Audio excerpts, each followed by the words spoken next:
Margaret Hayes returned from a Sonoma conference to find the Vineyard gate padlocked and a sold sign swinging. Her hand froze on the padlock.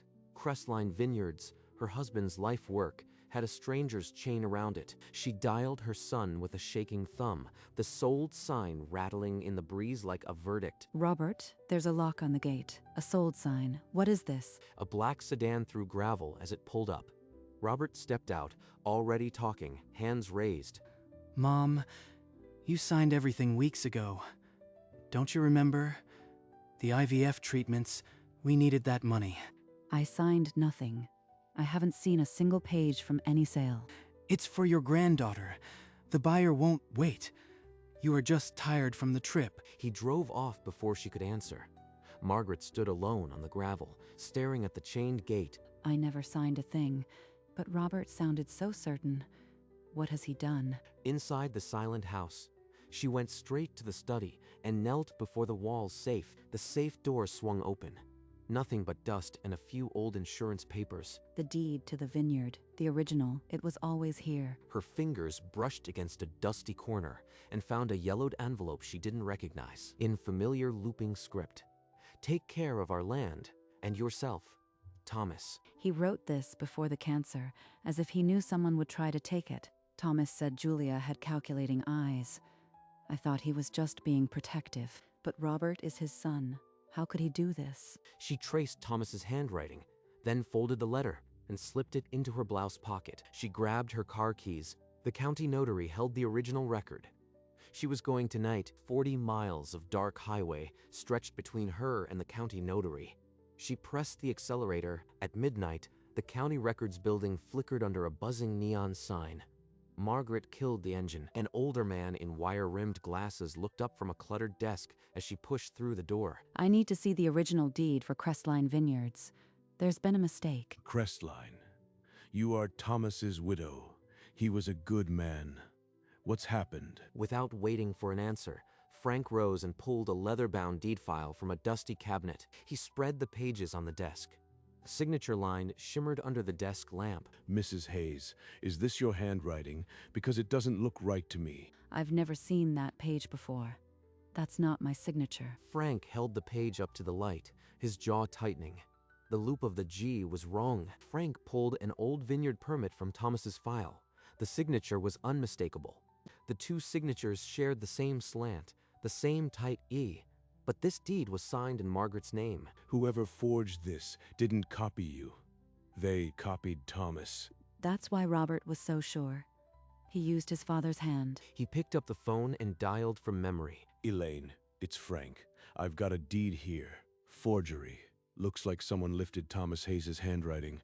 Can you confirm? Margaret gripped the edge of the desk. The small office walls seemed to close in. If it's true, my son is a forger and a thief. Frank set the receiver down and met her eyes. She's on her way. We'll know soon. Margaret stared at the signature on the deed. Thomas's ghost was on the page. Headlights swept the office window. Dr. Elaine Croft stepped out, silver bun tight, carrying a leather case. She set up a portable microscope on Frank's desk and slid the deed under the lens. Let me see a sample of Thomas Hayes' handwriting. Margaret handed over the yellowed letter. Elaine placed it beside the deed. Two signatures, one hand. The ascender height is identical. The terminal strokes, whoever did this, studied him for hours. She adjusted the focus, then went still. This is a deliberate imitation, not a simple forgery. It was meant to fool someone who knew his hand. Robert or Julia, it doesn't matter. They used my husband's ghost to steal from me. I'll certify the finding. This deed is forged. Margaret looked at the signature again, the truth now a cold weight in her chest. Elaine shifted the microscope to the notary seal. The embossed circle had a second, fainter impression beneath it. This seal was pressed over an older one. Someone lifted the original impression and re-stamped it. Frank stiffened. The date on the seal log suddenly made sense. 3 weeks ago, Robert came in. He had a woman with him. She signed as you, Margaret Hayes. What did she look like? Dark hair, early 40s, sharp features. She wore designer clothes. She barely spoke. Julia. She impersonated me right in front of a county clerk. That's my daughter-in-law, Julia. Robert told me they needed money for IVF. He lied. The room fell silent. The conspiracy was no longer a theory. It was a plan executed by family. Margaret closed the deed file. She now had a witness and a forensic report. But she still didn't know about the loan. Elaine tapped the deed's parcel number. Let's check the county lien records before we leave. Frank typed in the number. The screen filled with a single active lien. This can't be right. A loan for $1.8 million taken out 3 months ago by Robert Hayes. The collateral listed was the Crestline Vineyards deed, the forged document. He didn't just try to sell it. He already mortgaged our home to the hilt. This crosses state lines through the lender. It's federal wire fraud now. We have to alert the authorities. This is beyond a civil matter, Mrs. Hayes. If I go to the FBI, my son goes to prison. But Thomas would have done the same. She took the printed loan record from Frank's hand. The weight of the paper felt like a stone. She now held proof of forgery, impersonation, and $1 million federal crime. She drove home with the evidence folder heavy on the passenger seat. Dawn was breaking over the ridge. By 9 o'clock, she was in a plain federal office, a photo of Thomas on the desk. Mrs. Hayes, we can prosecute the forgery immediately. But if you want the loan fraud, we'll need more. More? What more could you need? We need them on tape, admitting they used a forged deed to secure the loan. That means letting the closing happen. He slid a compact voice recorder across the table, its microphone already wired. They want me to trap my own son, to wear a wire like a common informant. I understand how this feels, but it's the only way to reclaim your land and stop them. Margaret picked up the recorder and slipped it into her purse. Her hand was steady. Thomas, forgive me for what I have to do. That evening, Margaret dialed Robert's number, the recorder already hidden in the pocket of her cardigan. Robert, I've reconsidered everything. The vineyard sale should go forward. I'll sign the papers at the closing. Robert's voice cracked with relief. He swore he'd call the buyers immediately. She hung up and pressed her hands flat on the table. The trap was set. By mid-morning, Julia arrived uninvited, a coffee tray balanced and a condescending smile. So sensible, Margaret. I knew you'd see reason. No point dragging it out. She settled into the armchair, crossing her legs as if the living room were already hers. Robert worries about everything, but I keep him focused. Honestly, the old woman will never figure it out. I told him. And here you are, cooperating beautifully. Inside the purse on the side table, the recorder captured every word, every inflection. Perfect. Now say it again for the record. That night, in an unmarked car on a Vineyard service road, Agent Harris took the recorder. Julia's words alone are enough. Tomorrow, let them believe they've won. Margaret opened the letter. Her husband had left in the safe, the paper soft with age and faint with cedar. He would not have flinched. He would have walked into the fire. The handwriting that had been stolen, the very loops and strokes, now felt like armor. Take care of our land and yourself, Thomas. I hate what I have to do, but I will not let them tear apart what Thomas built. One word from you and we breach. You are not alone. She pressed the letter to her chest, the words a lifeline, then placed it in her pocket beside the hidden wire. The morning will break. The trap will close. For you, Thomas. Margaret parked in front of Napa Title and Trust, the morning sun glinting off the glass doors. Inside, Robert sat stiffly at the long table, Julia at his side, her posture a declaration of ownership. Mom, you made it. I am glad you came around. Let's not drag this out. Read the documents. The title agent recited the legal language, the property description, the transfer clauses. Julia's smile widened with every number, her fingers laced on the table. Robert's knee bounced under the table. Sweat beaded at his temple despite the air conditioning. The agent slid the final page toward Robert. Sign here to transfer the title, Mr. Hayes. One stroke of the pen, and he commits a federal crime. Julia leaned forward, her victory complete. Robert's hand reached for the pen. Robert's hand reached for the pen. Robert's hand paused above the paper, the pen trembling.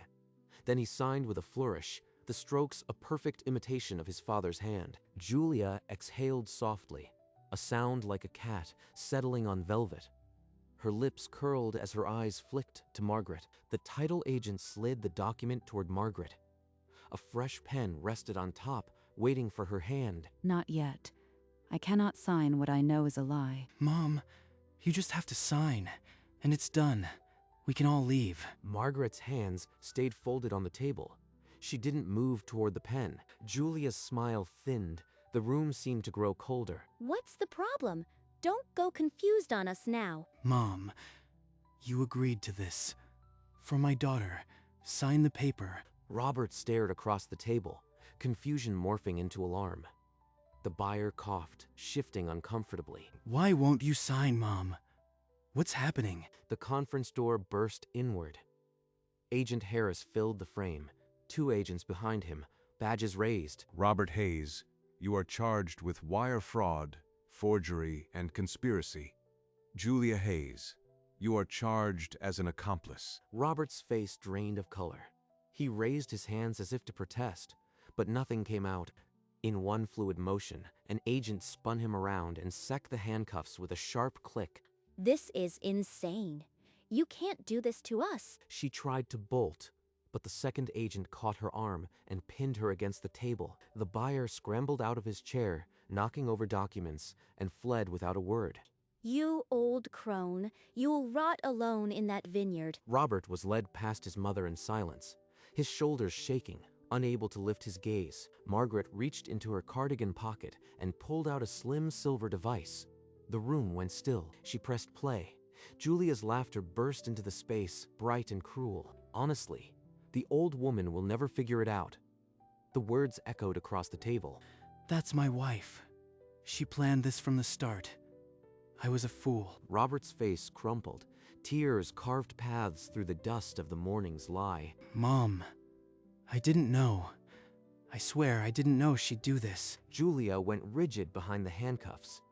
Her mouth opened, but only a choked sound emerged. Agent Harris folded his arms, letting the weight of the recording speak for itself. You thought you could erase me, but I am still standing on this land. She lowered the phone, her eyes never leaving her son's.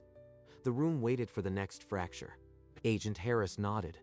The agents pulled Robert toward the door, his handcuffs catching the overhead light. Wait. Mom, why? Why would you do this to us? Margaret met his eyes, her voice low and steady as the agents paused. This vineyard was your father's soul. I could not let you sell it. Robert's legs buckled. An agent held him upright, and he was half carried from the room. Julia's curses faded down the corridor as the second agent forced her after him. Agent Harris gathered the forged documents and the recorder, then nodded to Margaret before leaving. The title agent stood frozen for a moment, then fled without a word. Margaret sat alone at the long table, the unsigned papers scattered like fallen leaves. Justice came, but it cost me my son. Margaret pulled the extra key from her purse and unlocked the padlock. The chain fell with a heavy clatter. She gripped the sold sign with both hands and wrenched it from the post. The metal screamed, then fell silent. She stepped through the gate, alone. The vineyard stretched before her, row after row of tangled green. Thomas, your land is safe. She walked the center path, her fingers trailing across the leaves. The grapes were heavy, purple dark. The recording device sat in her pocket, a cold reminder of the morning. She left it there. At the end of the row, she stopped and looked back at the gate. No sign, no lock, only the land. I kept the vineyard, but I lost my son. She stood there a long while, the heat of the day softening into gold. The vines didn't ask for anything. Then she turned back toward the house, her shadow long, the open gate, a quiet victory, behind her. She crossed the wooden porch and set the pruning shears and the framed photograph on the side table. Then she poured a glass of Cabernet, the ruby liquid, catching the last amber light of the day. She lifted the photograph and studied Thomas's face, his eyes still holding the warmth of the vineyard sun. I kept our land safe, Thomas. But at what price? She set the photo down and picked up the shears, tracing the worn handles with her thumb, feeling the history in the grip. The blades bore the faint initials, TH, scratched into the metal decades ago. He would have done the same. Her eyes drifted to the horizon, where the vineyard rose dissolved into the deepening purple sky. The vineyard stays. I stay. That's enough. A single tear tracked down her cheek, but her lips curved into a small, knowing smile inside.